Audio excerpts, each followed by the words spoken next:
Ryan, nasaan na ngayon yung monster ship ng China at ito ba ay nasa labas na ng ating EEZ?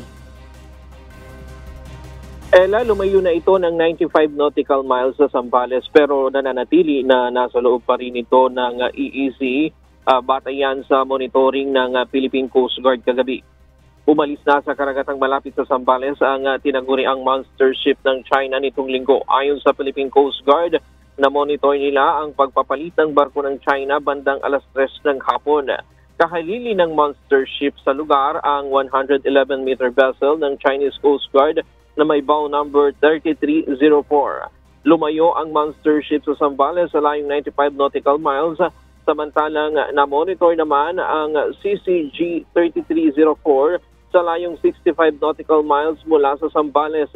Patuloy namang nagbabantay sa lugar ang 83-meter vessel ng Philippine Coast Guard na BRP Gabriela Silang. Sabi ng PCG, oras-oras ang kanilang ginagawang radio challenge sa mga barko ng Chinese Coast Guard kung saan ipinaaalala nito na ang kanilang operasyon sa loob ng Exclusive Economic Zone ng bansa ay iligal. Paglabag ito sa Philippine Maritime Zones Act, United Nations Convention on the Law of the Sea o UNCLOS kung saan lumagda rin dito ang China at ang 2016 Arbitral Award na nagpapawalang visa sa kanilang 9-dash line claim. Sinabi rin ng PCG na hindi nila mandato ang magbigay ng deadline o ultimatum sa anumang barko ng ibang bansa.